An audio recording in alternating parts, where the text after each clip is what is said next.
Hello friends, welcome to my YouTube channel Science Study Centre. तो friends, जैसा कि मैंने पिछले वीडियो में बिहार बोर्ड के द्वारा जारी किया गया ऑफिशियल मॉडल पेपर का 1 से लेकर के 30 तक के प्रश्नों को कवर किया था। इस वीडियो में 31 से लेकर के 60 तक के प्रश्नों को कवर करने वाला हूं। तो चलिए वीडियो स्टार्ट करते हैं। वीडियो स्टार्ट करने से पहले मेरी आपसे एक रिक्वेस्ट है कि अगर आप मेरे चैनल पर नए हैं तो चैनल को सब्सक्राइब कर ले और बेल आइकन को दबा डालें ताकि आगे आने वाली वीडियो की नोटिफिकेशन सबसे पहले आप तक पहुंच सके। पहला सवाल क्या कहता है मेरा, sec square 44 minus cot square 46 का मान होगा। प्रश्न है,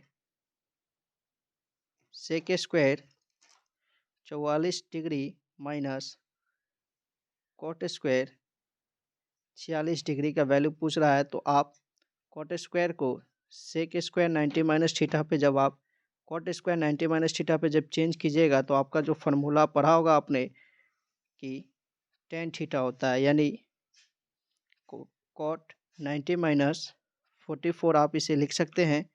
और सेक स्क्वायर 44 को सेक स्क्वायर 44 रहने दें और कॉट 90 माइनस थीटा क्या होता है, तो टेन थीटा होता है। तो टेन स्क्वायर 44 डिग्री और सेक स्क्वायर 44 डिग्री यानी माइनस टेन स्क्वायर 44 डिग्री, दोनों का थीटा का वैल्यू समान है, इसलिए फार्मूला यूज होगा sec square theta minus tan square theta, जो कि 1 के बराबर होता है, यानी ऑप्शन इसका बी आपका सही हो जाएगा। अगले प्रश्न की तरफ चलते हैं। अगला प्रश्न मेरा क्या कहता है, अगला प्रश्न है कि 2 sec square 53 minus 2 cot square 37 का वैल्यू पूछ रहा है। 2 sec square 53 degree minus 2 cot square 37 degree. तो आप वही फार्मूला यूज़ करेंगे कॉट 90 माइनस थीटा वाला, यानी सबसे पहले यहाँ से आपको 2 कॉमन लेना पड़ेगा। तो 2 जब आप कॉमन बाहर करिएगा तो sec square 53 minus cot square 37 degree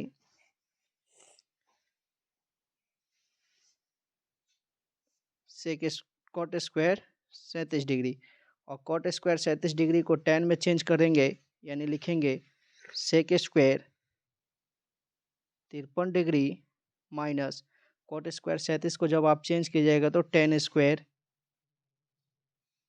53 degree लिखिएगा। फार्मूला अभी आपको हमने बताया, कॉट स्क्वायर 90 माइनस थीटा जो होता है वो होता है 10 square theta. Theta same formula मैं यूज़ कर रहा हूँ यहाँ पे। तो sec square 53 degree minus 10 square 53 degree का वैल्यू 1 होता है, यानी 2 इंटू 1 जो होगा वो 2 हो जाएगा, यानी ऑप्शन डी आपका सही हो जाएगा। अगले प्रश्न की तरफ चलते हैं। अगला प्रश्न कहता है मेरा, cosec square 35 degree minus 10 square 55 degree का मान है। Cosec square 35 degree minus 10 square 55 degree का सेम फार्मूला यहाँ भी आ गया।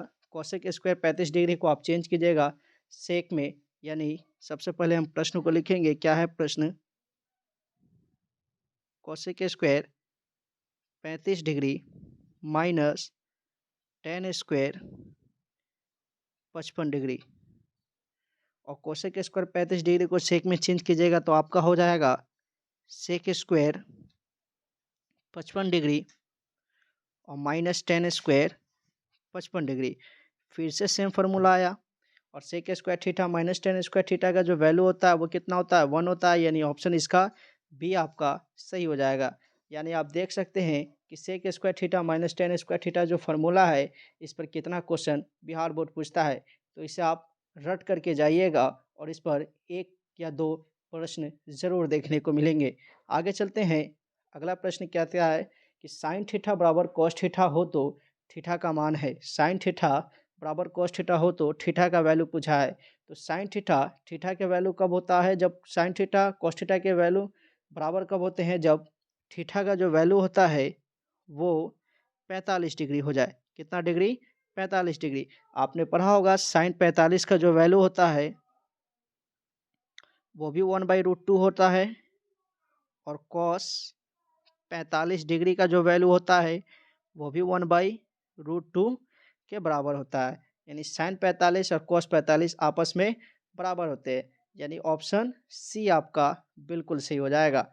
अगला क्वेश्चन कहते हैं कि tan theta into cosec theta फिर इंटू सेक थीटा, इसका वैल्यू पूछा है, कुछ नहीं है, tan theta into cosec theta into sec theta. अब टेन थीटा को जो आप चेंज कीजिएगा साइन कोस में, तो आप इसे लिखिएगा साइन थीटा बटा में कॉस थीटा फिर गुने कोसेक थीटा को आप क्या लिखिएगा, तो 1 बटा साइन थीटा और सेक थीटा को आप लिख सकते हैं 1 बटा कॉस थीटा। और यहाँ से साइन थीटा कैंसिल हो जाएगा, तो आपका आएगा 1 बटा सेक स्क्वायर थीटा। और 1 बटा सेक स्क्वायर थीटा जो होता है वो होता है कॉस स्क्वायर, सॉरी आपका जो यहाँ से आएगा 1 बटा कॉस स्क्वायर थीटा, क्या आएगा 1 बटा कॉस स्क्वायर थीटा, क्योंकि यहाँ भी कॉस है और आपका यहाँ भी कॉस है। और 1 बटा कॉस स्क्वायर थीटा जो होता है वो होता है सेक स्क्वायर थीटा के बराबर, किसके, सेक स्क्वायर थीटा के बराबर होता है। यानी ऑप्शन आप सी देख सकते हैं, ऑप्शन सी आपका बिल्कुल सही हो जाएगा। अगला क्वेश्चन मेरा क्या कहता है, अगला क्वेश्चन कहता है कि 4 tan थीटा बराबर 3 हो तो cos square theta minus sine square theta का मान क्या होगा। तो ये भी बहुत ही आसान प्रश्न है। यहाँ से हम P और B हमें मालूम है, हमें क्या निकालना पड़ेगा, तो H निकालना पड़ेगा, तभी जाके आपका cos square theta minus sine square theta का मान निकलेगा। तो सबसे पहले H निकालने के लिए हम क्या करेंगे, पहले प्रश्न को लिखेंगे। प्रश्न कहता है 4 tan थीटा बराबर में 3 है। अब यहाँ से आप tan थीटा बराबर 3/4 कर सकते हैं। यहाँ से आपको P का वैल्यू जो है वो 3 निकल के आ जाएगा और B का जो वैल्यू है वो 4 निकल के आ जाएगा। और H क्या कहता है, H निकालने का फॉर्मूला कहता है कि P का स्क्वायर करके B का स्क्वायर जोड़ दे तो आपका H आ जाएगा, वो भी अंडर रूट करके। तो 3 का स्क्वायर 9, 4 का स्क्वायर 16, 9 16 25, अब 25 अंडर रूट से बाहर निकलेगा तो आपका आ जाएगा, क्या आ जाएगा 5, यानी H का जो वैल्यू है वो 5 आ जाएगा। 3 का स्क्वायर 9, 4 का स्क्वायर 16 और 16 9 25, तो H का वैल्यू 5। P भी मालूम हो गया, B भी मालूम हो गया और H का भी मान क्या हो गया, मालूम हो गया। अब प्रश्न क्या कहता है कि cos square theta minus sine square theta का वैल्यू पूछता है। cos square theta minus sine square theta, तो cos स्क्वायर जो थीटा होता है वो आपने फॉर्मूला पढ़ा होगा P और BH के रूप में, क्या पढ़ा होगा कि B/H होता है, क्या होता है B/H, यानी B का वैल्यू 4 है, H का वैल्यू 5 है, यानी 4 बटा 5 का आप क्या लिखेगा, स्क्वायर लिखेगा, माइनस साइन स्क्वायर थीटा, यानी साइन थीटा का वैल्यू फार्मूला आपने पढ़ा होगा, साइन थीटा का जो फार्मूला होता है वो होता है P/H, और P का वैल्यू है 3 और H का वैल्यू है 5, यानी 3/5 का होल स्क्वायर। और 4 का स्क्वायर कीजिएगा तो 16 आएगा, 5 का स्क्वायर कीजिएगा तो 25 आएगा, फिर माइनस 3 का स्क्वायर कीजिएगा तो 9 आएगा, 5 का स्क्वायर जो कीजिएगा फिर क्या आएगा 25 आएगा, और आप बटा पर के घटाव कर दीजिए इसे, तो आपका आ जाएगा 25 लसा और 16 में से 9 घटेगा तो आपका बच जाएगा 7/25, जो कि आप ऑप्शन देख सकते हैं 7/25 आपका आंसर आया। ऑप्शन नंबर क्या है, ऑप्शन नंबर बी आपका क्या हो जाएगा, सही हो जाएगा। ऑप्शन बी आपका सही हो जाएगा 7/25। अगला प्रश्न की तरफ चलते हैं। क्वेश्चन नंबर 37 है। क्वेश्चन नंबर 37 कहता है कि tan 23 डिग्री बटा cot 67 degree plus cos 12 degree बटा साइन 78 डिग्री का वैल्यू क्या होगा। tan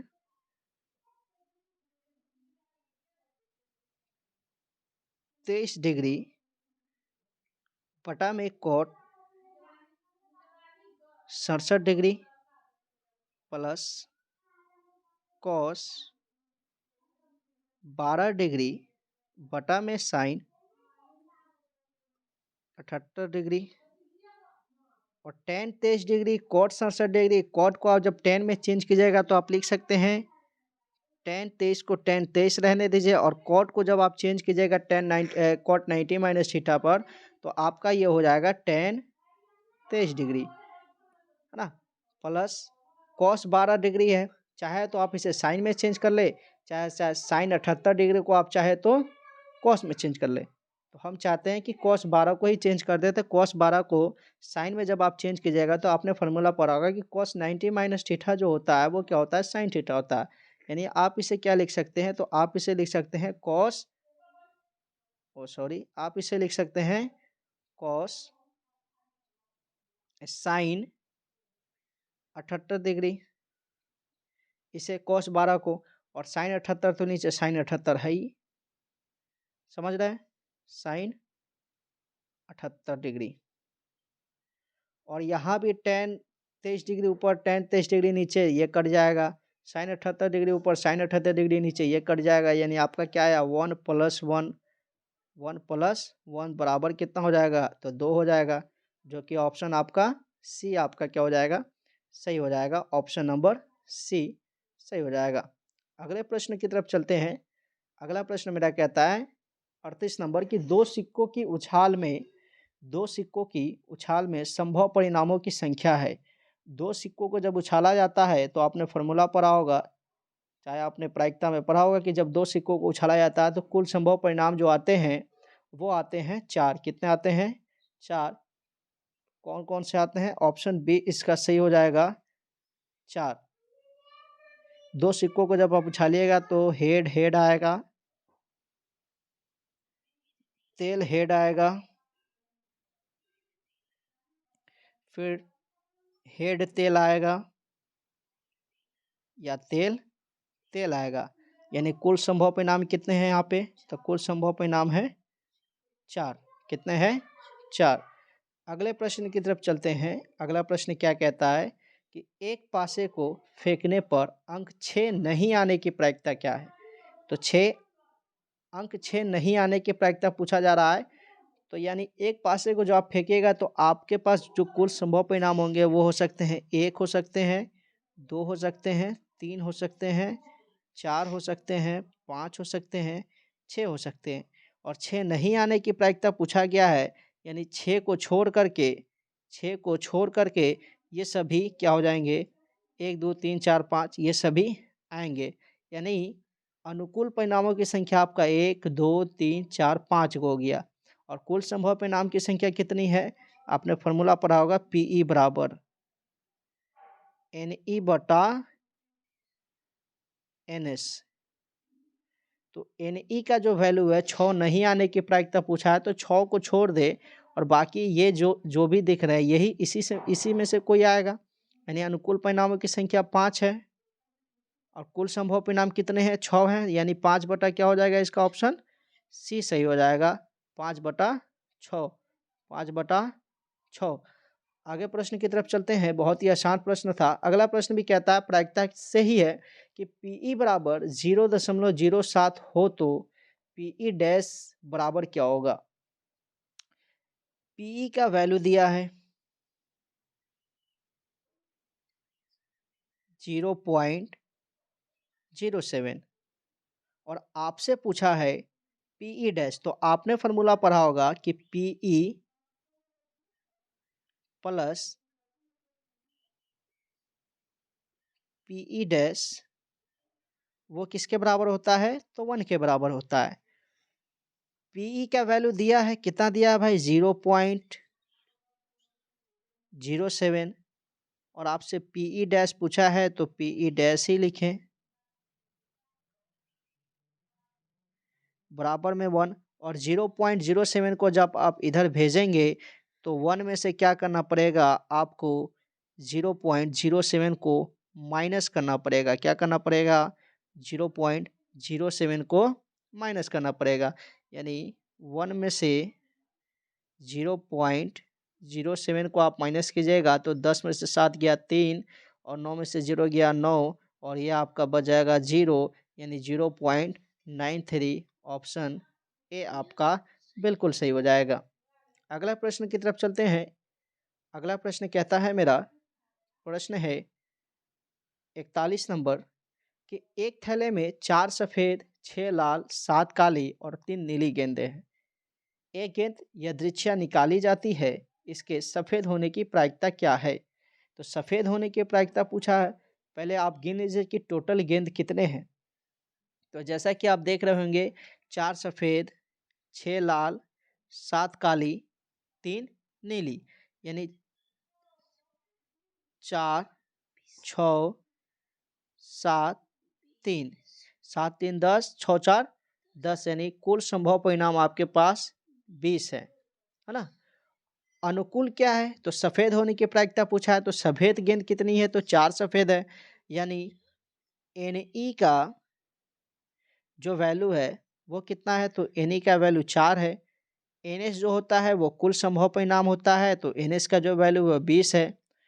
प्रायिकता बराबर होता है भाई, प्रायिकता बराबर होता है PE बराबर जो होता है NE/NS। NE का वैल्यू है 4 और NS का वैल्यू है 20, तो यहाँ से आपका कट के आ जाएगा 1/5, यानी ऑप्शन है आपका डी। ऑप्शन डी आपका सही हो जाएगा, 1/5।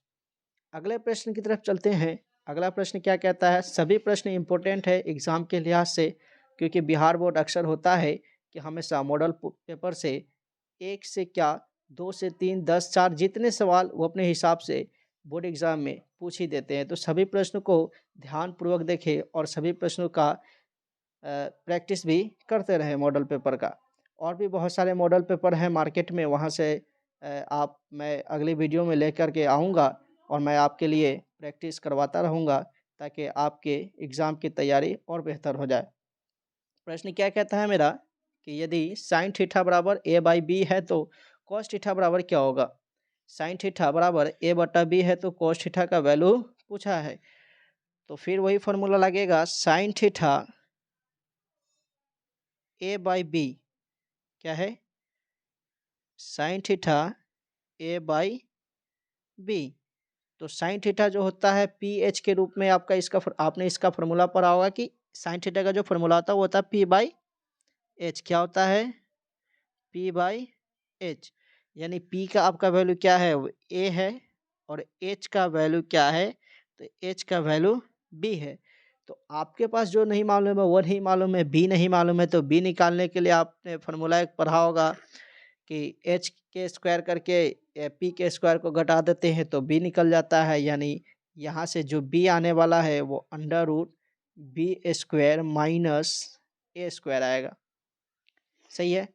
अब किसका पूछा है भाई? कॉस थीटा का पूछा है। तो कॉस थीटा का फॉर्मूला आपने पढ़ा है, क्या पढ़ा है? कॉस थीटा बराबर, तो कॉस थीटा बराबर पढ़ा है B/H। B का वैल्यू हमने निकाल लिया, B का जो वैल्यू आया वो है B² माइनस A²। और H का वैल्यू कहाँ है? H बराबर क्या है? B है। तो ये ऑप्शन आप देखिए, ऑप्शन आपका B क्या हो जाएगा? सही हो जाएगा, ऑप्शन B। बहुत ही आसान प्रश्न है सभी। अगला प्रश्न क्या कहता है कि ABC एक समकोण त्रिभुज है। ABC एक समकोण त्रिभुज है जिसमें कोण C बराबर 90 डिग्री है, तो cos A प्लस B का मान पूछा है। क्या बोला है भाई? ABC एक समकोण त्रिभुज है। समकोण त्रिभुज बना लेते हैं।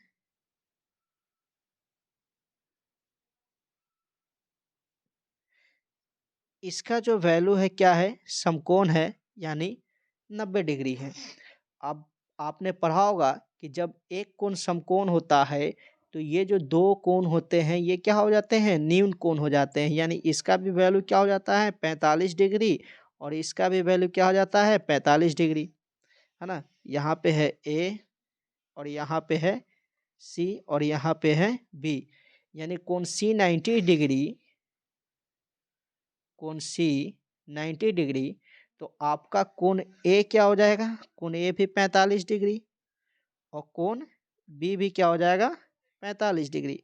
और कोण ए कोण बी हम निकाल लिए, तो हमसे पूछा है कॉस ए प्लस बी। क्या पूछा है भाई? कॉस ए प्लस बी पूछा है हमसे, कॉस ए प्लस बी देख सकते हैं।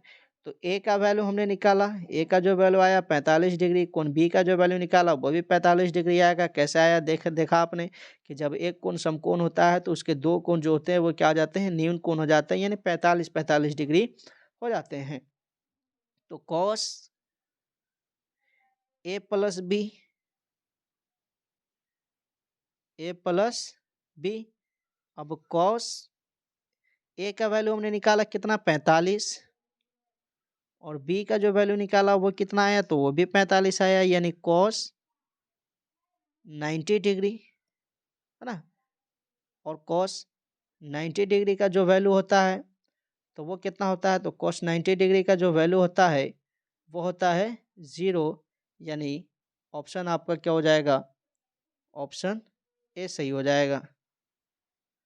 अगले प्रश्न की तरफ चलते हैं। अगला प्रश्न क्या कहता है, cosec theta minus cot theta का होल स्क्वायर का मान क्या होगा। Cosec theta minus cot theta के होल स्क्वायर का मान क्या होगा।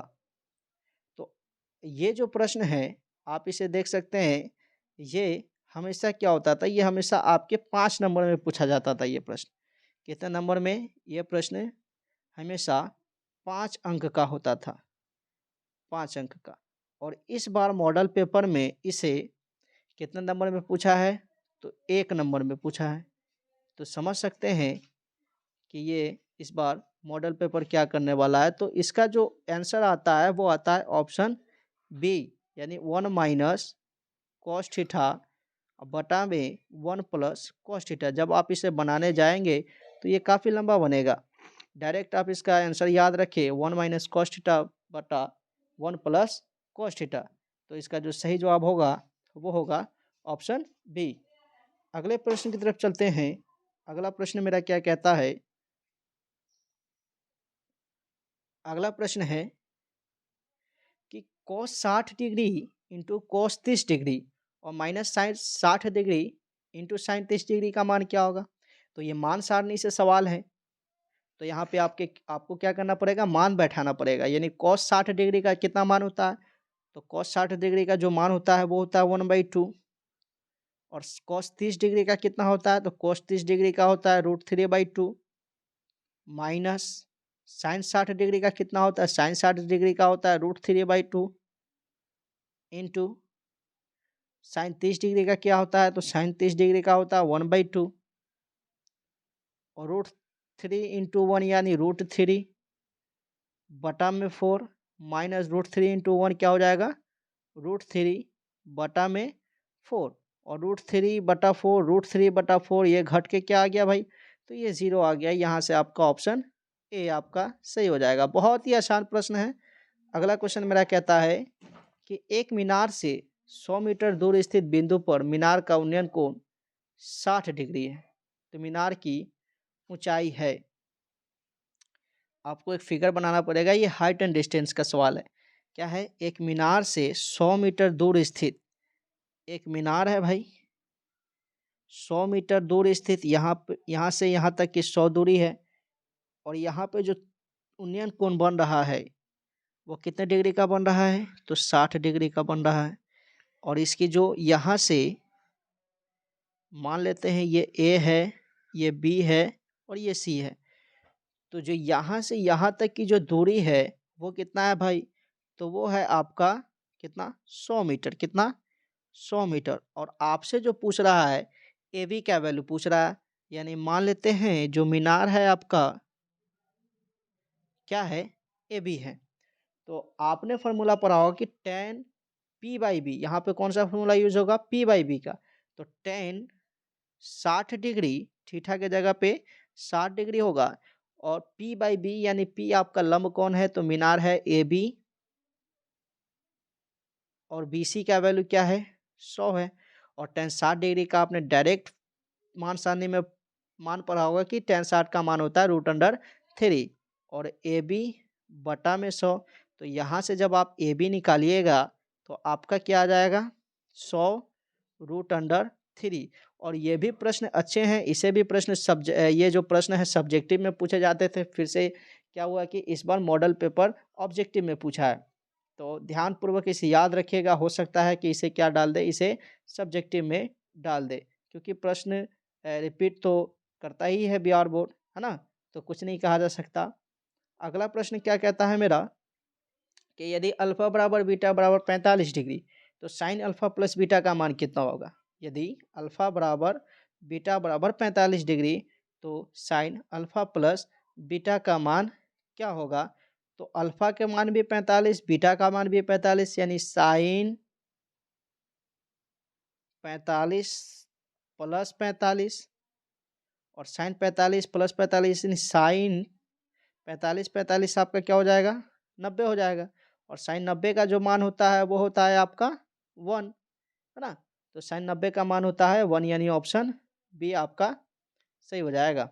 अगला प्रश्न क्या कहता है कि यदि √2 बराबर 2 साइन ए, तो ए का मान पूछा है। अब 2 को जब आप इस साइड भेजिएगा तो क्या हो जाएगा, तो साइन ए बराबर में √2 बटा क्या हो जाएगा, 2 हो जाएगा। और यहाँ पे क्या हो जाएगा भाई, तो ये कट जाएगा तो क्या कटेगा, 1/√2 बचेगा। क्या बचेगा, 1/√2, 1/√2। और 1/√2 किसका मान होता है, तो साइन 45 डिग्री का, यानी ए का जो वैल्यू आया वो कितना आया, साइन 45 डिग्री। ऑप्शन सी आपका बिल्कुल सही हो जाएगा। अगला प्रश्न क्या कहता है मेरा, अगला प्रश्न है कि 42 सेंटीमीटर व्यास वाले वृत्त की परिधि होगी। 42 सेंटीमीटर व्यास वाले वृत्त की परिधि होगी। तो आपने फार्मूला पढ़ा होगा वृत्त की परिधि का, क्या पढ़ा है, 2πr। तो यहाँ से आपको क्या करना पड़ेगा, चाहे आप डायरेक्ट भी निकाल सकते हैं। वृत्त की परिधि का जो फार्मूला, वृत्त की परिधि मालूम है तो एक व्यास मालूम है तो एक फार्मूला होता है कि वृत्त की परिधि पाई डी। यहाँ से आप पाई डी यानी डी का वैल्यू क्या है, 42 सेंटीमीटर है ना। तो ये ऑब्जेक्टिव बनाने का तरीका है, फार्मूला याद रखिएगा। अगर व्यास मालूम है तो पाई डी यूज़ कीजिएगा, अगर त्रिज्या मालूम है तो 2πr यूज़ कीजिएगा, है ना। तो पाई डी कहने का मतलब यानी पाई का वैल्यू क्या होता है, 22/7 होता है, ठीक है। और डी का जो वैल्यू यहाँ पे कितना दे रखा है, डी का वैल्यू दे रखा है आपका 42। जब आप इसे कटा दीजिएगा तो 7 छक 42 कटेगा, आप 22 छक क्या हो जाएगा, तो 22 छक हो जाएगा 132। यानी इससे फ़ायदा क्या हुआ, आपको इससे फ़ायदा हुआ कि आर निकालने की ज़रूरत नहीं पड़ी। आर निकालते 2 से भाग करते 21 आता, फिर 2πr में बैठाते, है ना, तो थोड़ा सा लंबा प्रोसेस हो जाता है। जैसा कि जानते हैं एग्ज़ाम का प्रेशर रहता है, एग्ज़ाम में टाइम कम रहता है, इसलिए थोड़ा शॉर्टकट यूज़ करेंगे। डायरेक्ट अगर परिधि निकालने के लिए बोले, अगर आपको व्यास मालूम हो तो डायरेक्ट फार्मूला यूज़ कर लेना पाई डी, अगर त्रिज्या मालूम है तो 2πr, ठीक है। अगला प्रश्न क्या कहता है मेरा कि tan 26 डिग्री बटा कोट 64 डिग्री का मान क्या होगा। तो ऐसा प्रश्न आपको जब भी मिले, ऐसा प्रश्न क्या है, tan 26 डिग्री अब बटा में कोट 64 डिग्री, तो आप ऊपर वाले कोण को नीचे वाले कोण को जोड़ ले। अगर जोड़ करके ये 90 डिग्री हो जा रहा है तो बेहिचक बेधड़क आप इसे क्या कर दे, 1 कर दे। क्योंकि जब आप इसे cot 90 माइनस थीटा पे ऊपर या नीचे वाले किसी को भी चेंज कीजिएगा, नीचे वाले को cot 90 माइनस थीटा पे चेंज कीजिएगा तो tan 26 डिग्री आएगा, ऊपर वाले tan 26 डिग्री को tan 90 माइनस थीटा पे चेंज कीजिएगा तो cot 64 आएगा, और कट के क्या आ जाएगा, 1 ही आ जाएगा। तो ये भी ट्रिक है, ऊपर और नीचे वाले को जोड़े, अगर दोनों का जो 90 डिग्री हो रहा है तो वो कट जाएगा, और कट के क्या आने वाला है, 1 ही आने वाला है, यानी ऑप्शन बी। और बिहार बोर्ड ऐसे प्रश्न बार बार पूछते हैं, है ना। तो इस प्रश्न में उलझना नहीं है, बनाना आपको कम है, क्योंकि ये सब जो टाइम है आपको बचेगा तो सब्जेक्टिव में कम देगा, ठीक है। अगला प्रश्न क्या कहता है मेरा, अगला प्रश्न कहता है कि यदि दो वृत्तों की त्रिज्याओं का अनुपात, दो वृत्तों की त्रिज्याओं का अनुपात 2:3 है तो उनके क्षेत्रफलों का अनुपात क्या होगा। तो आप पढ़े होंगे क्षेत्रफल का जो क्षेत्रफल जो होता है वृत्त का वो क्या होता है, पाई आर स्क्वायर। क्या होता है भाई, पाई आर स्क्वायर। अब आप क्या कीजिएगा, पाई एक वृत्त का क्षेत्रफल निकालेंगे, फिर दूसरे वृत्त का क्षेत्रफल निकालेंगे, तो इसमें समय लगेगा। डायरेक्ट करिए ना। करना क्या है कि ये जितना अनुपात दिया होगा उसका स्क्वायर कर दो। 2 का स्क्वायर क्या होगा? क्या है? 2:3 है। तो 2 का स्क्वायर क्या होगा? 4 होगा। 3 का स्क्वायर क्या होगा? 9 होगा। यानी इसका जो आंसर आने वाला है 4:9 है। और ये जो प्रश्न है बिहार बोर्ड हमेशा हमेशा हमेशा, है ना, आप इसे 100 में 100% लिख ले कि ये प्रश्न आपसे बोर्ड एग्जाम में पूछे जाने वाले हैं। अब यहाँ पे 2:3 है, कुछ भी हो सकता है, 4:3 भी हो सकता है ना? तो यहाँ पे वैल्यू चेंज कर देगा, पर पैटर्न क्या होता है, ये पैटर्न नहीं रहता है। और ये आपसे बिहार बोर्ड एक बार नहीं कई बार आपके बोर्ड एग्जाम में पूछ चुका है ना? तो इसलिए इसका डायरेक्ट तरीका है, अगर क्षेत्रफल का अनुपात पूछ रहा है तो क्या कर दे, उसका स्क्वायर कर दे। 2 का स्क्वायर 4, 3 का स्क्वायर 9, क्योंकि यहाँ से पाई आर स्क्वायर एक वृत्त का क्षेत्रफल होता है। तो आप इसे लिखिएगा पाई आर स्क्वायर, दूसरे वृत्त का क्षेत्रफल भी पाई आर स्क्वायर। यहाँ पे आर अलग अलग है इसलिए हमने कैपिटल लिया और स्मॉल लिया। और यहाँ से पाई कैंसिल होने वाला है। आर का वैल्यू आप 2 बैठाइएगा तो 4 होगा, 3 बैठाइएगा तो 9 आएगा। यानी आने वाला है क्या? 4:9 ही। तो डायरेक्ट आप बनाने का तरीका है कि स्क्वायर करें और आगे बढ़े, टाइम का बचत होगा। अगला प्रश्न कहता है कि यदि एक वृत्त की परिधि 8 पाई है तो इसका क्षेत्रफल होगा। फिर से वृत्त का क्षेत्रफल पूछा है भाई, परिधि दिया हुआ है, यानी 2 पाई आर का जो वैल्यू है कितना है? 8 पाई है ना? वृत्त की परिधि यानी 2 पाई आर का जो वैल्यू है 8 पाई है। अब यहाँ से पाई क्या हो जाएगा? कैंसिल हो जाएगा। पाई से पाई क्या होगा? कैंसिल हो जाएगा। और आपको किसका मान निकालना है? क्षेत्रफल निकालने के लिए आपको आपके पास जो फॉर्मूला है वो है पाई आर स्क्वायर। यानी आर आपका नहीं दिया है प्रश्न, आर को निकालना ज़रूरी है। तो परिधि दिया वहाँ से आर निकालिएगा। आर बराबर क्या होगा? तो 8 बटा क्या होगा? 2 होगा। यहाँ से आपका आर कितना आने वाला है? तो 4 आ गया। आर कितना आ गया? 4 आ गया। अब यहाँ पर आप बैठाइए पाई का जो मान होता है, पाई ऑप्शन में पाई दे रखा है तो पाई का मान नहीं बैठाना, डायरेक्ट पाई को पाई रहने दे। आर का जो वैल्यू है वो 4 है, तो 4 का स्क्वायर क्या हो जाएगा? 16। यानी क्या आने वाला है? 16 पाई। क्या आने वाला है? 16 पाई। तो इसका जो सही जवाब हो जाएगा वो हो जाएगा ऑप्शन बी, आपका सही हो जाएगा 16 पाई। ऑप्शन बी आपका सही हो जाएगा। अगला प्रश्न कहता है मेरा 53 नंबर प्रश्न है कि एक घड़ी की मिनट वाली सुई द्वारा 35 मिनट में पूरा करने में बनाया गया कोण क्या है ना? 1 मिनट की सुई, है ना, 1 मिनट की सुई बोला है, किसकी? मिनट की। इस पर आप ध्यान दें, घंटा की सुई नहीं बोला है, किसकी? मिनट की सुई। चाहे सेकेंड का सुई नहीं बोला है, यह आपको बोला एक घड़ी की मिनट की सुई, यानी मिनट की सुई द्वारा 35 मिनट में, कितने मिनट में? 35 मिनट पूरा करने में बनाया गुण कितना है, बनाया गया कोण क्या है?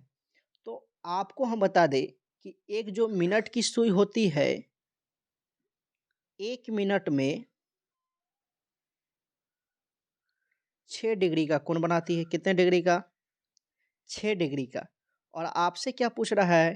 तो आपसे पूछ रहा है 35 मिनट में बनाया गया कोण। तो 1 मिनट में 6 डिग्री का कोण बनाया, यानी 35 गुने 6 कर दोगे तो 35 मिनट में बनाया गया कोण निकलेगा। 6 पचे 30 के 0, हाथ में 3 और 6 तरीके 18, 3 21 यानी 210।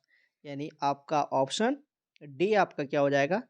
बिल्कुल सही हो जाएगा। याद रखिएगा 1 मिनट में जो मिनट की सुई होती है वे 6 डिग्री का कोण बनाती है। कितने डिग्री का? 6 डिग्री का। बिल्कुल याद रखिएगा। अगला प्रश्न है, अगला प्रश्न कहता है मेरा कि वाई अक्ष से, किससे भाई? वाई अक्ष से बिंदु 7,3 की दूरी है। वाई अक्ष से पूछा है तो किसका दूरी ले लेना है? एक्स का मान ले लेना है।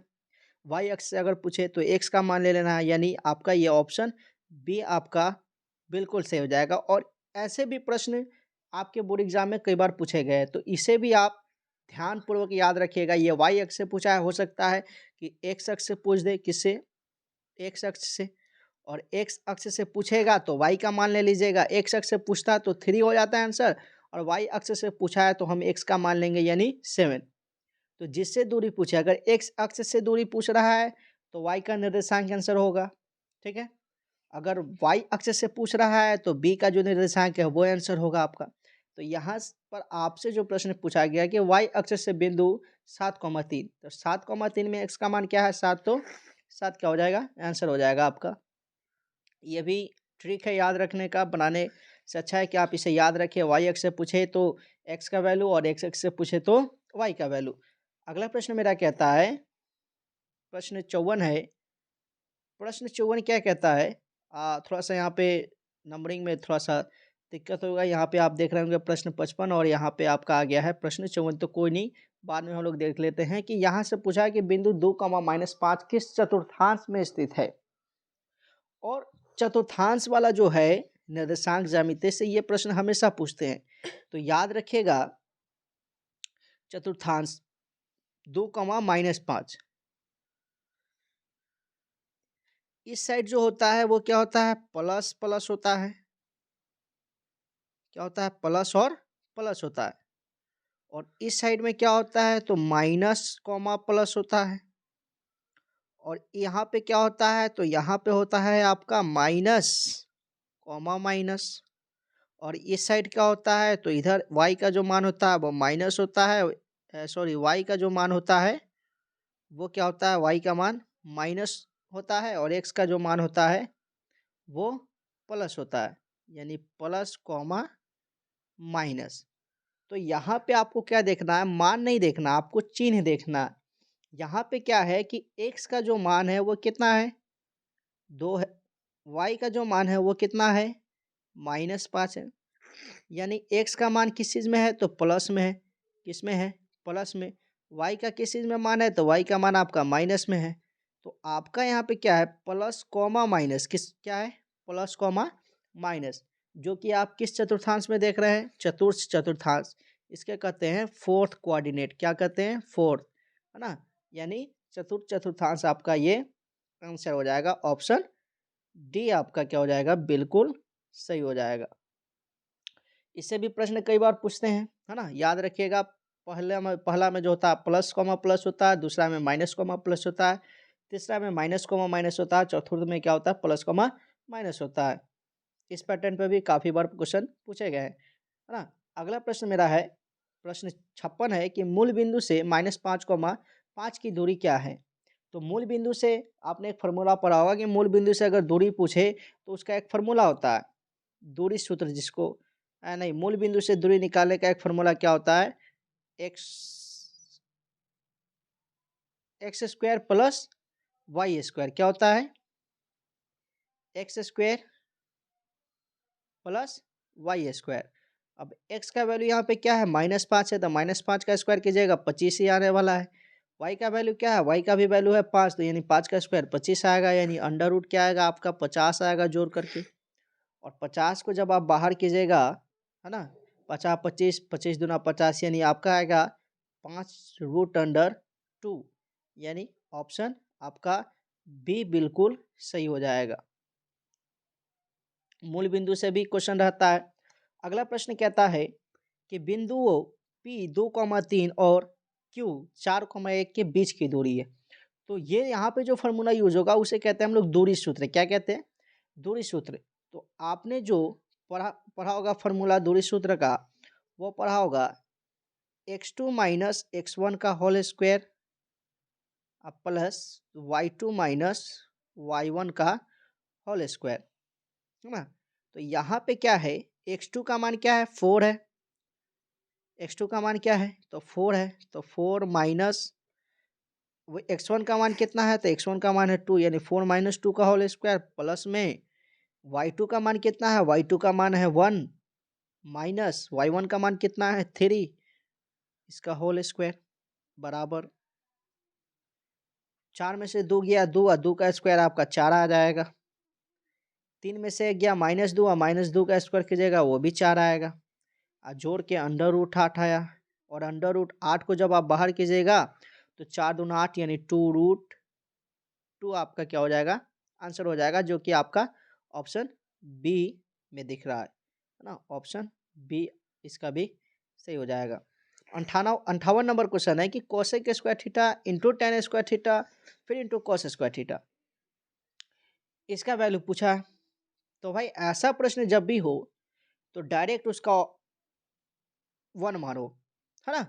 क्योंकि इनटू में पूछा है, क्योंकि कट के क्या होने वाला है, ये कट के 1 ही होने वाला है ना? कट के क्या हो जाएगा 1, क्योंकि 1 माइनस 1 तो होगा नहीं, क्योंकि यहाँ पे आपका कोई भी माइनस में नहीं है और 0 तो होता ही नहीं है, किसी को आपस में गुना करने पर 0 होता है? नहीं होता है। और 2 कैसे हो जाएगा भाई? जब इसमें 2 है ही नहीं तो 2 कैसे हो जाएगा? 2 तो आप मान बैठा नहीं सकते हैं। तो इसे हम बनाकर भी दिखा देते हैं। क्या कहता है कोसेक स्क्वायर थीटा, तो कोसेक स्क्वायर थीटा को आप क्या लिख सकते हैं? तो कोसेक स्क्वायर थीटा को आप लिख सकते हैं 1 बटा sine square theta into ten square theta को क्या लिख सकते हैं? टेन स्क्वायर थीटा को आप बिल्कुल लिख सकते हैं साइन स्क्वायर थीटा बटा में cos square theta into cos square theta को आप क्या लिख सकते हैं? तो कॉस स्क्वायर थीटा को कॉस स्क्वायर थीटा ही रहने दे, कॉस स्क्वायर थीटा को चेंज ना करें, है ना? क्योंकि ये ऑलरेडी कट जाएगा, तो कॉस को हम कॉस ही लिखेंगे, जिससे हमें काम बनने वाला है उसका ही प्रयोग करेंगे। यहाँ भी साइन, यहाँ भी साइन, है ना? आपको दिख रहा है यहाँ भी साइन है और ऊपर भी साइन है, तो साइन स्क्वायर थीटा क्या हो गया? कट गया। नीचे भी कॉस स्क्वायर थीटा, ऊपर भी कॉस स्क्वायर थीटा क्या हो गया? कट हो गया, है ना? और ये 1 इंटू वन क्या हो जाएगा? तो 1 हो जाएगा, है ना? यानी ऑप्शन ए। तो इतना करने के बाद आपका आंसर आएगा। तो डायरेक्ट चाहें तो आप आंसर इसका 1 मार सकते हैं, बेहिचक बेझिझक। अगर इसके साथ कोई अंक 2 3 4 5 ये मल्टीप्लाई में नहीं है तब, ठीक है? अगला क्वेश्चन है 59 नंबर क्वेश्चन है कि एक ही त्रिज्या वाले गोले का पृष्ठ क्षेत्रफल तथा एक अर्धगोले के कुल क्षेत्रफल का अनुपात क्या होगा? तो त्रिज्या क्या है? सेम है। तो त्रिज्या सेम है तो त्रिज्या चेंज होगा नहीं। यानी मान लो एक का गोले का त्रिज्या r है तो अर्धगोले का भी त्रिज्या क्या है? r है। यानी दोनों क्या है? बराबर है ना? तो आपने फॉर्मूला क्या पढ़ा है गोले का पृष्ठ क्षेत्रफल का? कि आप फॉर्मूला पढ़े होंगे 4 पाई r स्क्वायर, और अर्धगोले का पढ़े होंगे 2 पाई r स्क्वायर, और त्रिज्या दोनों का सेम है, यानी r स्क्वायर कैंसिल, पाई से पाई कैंसिल, 2 2 जा 4 कैंसिल, यानी 2 अनुपात 1 आपका आ जाएगा। यानी ऑप्शन बी आपका सही हो जाएगा। अगला क्वेश्चन देखते हैं। अगला क्वेश्चन कहता है कि यदि कोई बिंदु ए है जो y अक्ष के दाईं ओर 5 इकाई दूरी पर x अक्ष पर स्थित हो तो a के निर्देशांक होंगे। अब भाई y अक्ष के दाईं ओर बोला है, तो y अक्ष के दाईं ओर बोला है तो आप क्या बनाएंगे? एक फिगर बनाएंगे। ये x अक्ष है और ये y अक्ष है। y अक्ष के दाईं ओर आपका क्या होगा? तो इधर क्या है कि 5 इकाई है। कितना है? 5 इकाई है। तो 5 इकाई इधर जो वैल्यू होगा वो किस चीज़ में होगा? माइनस में होगा, क्योंकि इधर x का जो वैल्यू होता है वो किस में होता है? माइनस में होता है ना? और y का मान दिया नहीं है, y का मान क्या होगा? 0 होगा। तो यानी -5, 0 इसका क्या हो जाएगा? सही जवाब हो जाएगा। तो ये थे मेरे 60 प्रश्न, है ना? और इसके आगे मैं 60 से आगे यानी 61 से लेकर के अगले वीडियो में कवर करूँगा। इसलिए अगर आप मेरे चैनल पर, चाहे आप चैनल को सब्सक्राइब नहीं किए हैं तो चैनल को सब्सक्राइब ज़रूर कर लें, ताकि आने वाली जो वीडियो है उसकी नोटिफिकेशन क्या हो आप तक सही समय पर पहुंच सके, ताकि आप एग्ज़ाम का प्रिपरेशन अच्छे तरीके से अच्छे ढंग से कर सके। क्योंकि ये जो मॉडल पेपर है इससे प्रश्न बहुत बार पूछे जाते हैं और हमेशा हमेशा मॉडल पेपर से 5 से 10 प्रश्न हमेशा पूछ ही देता है ना? तो मॉडल पेपर को देखना बहुत ज़रूरी है और मैं सब्जेक्टिव वीडियो भी लेकर के आऊँगा, है ना? इसीलिए बोल रहा हूँ कि आप चैनल को सब्सक्राइब कर ले और बेल आइकन को प्रेस कर दे, ताकि आने वाली जितनी भी नोटिफिकेशन हो सबसे पहले आप तक पहुँच सके। मिलते हैं अगले वीडियो में, तब तक के लिए धन्यवाद।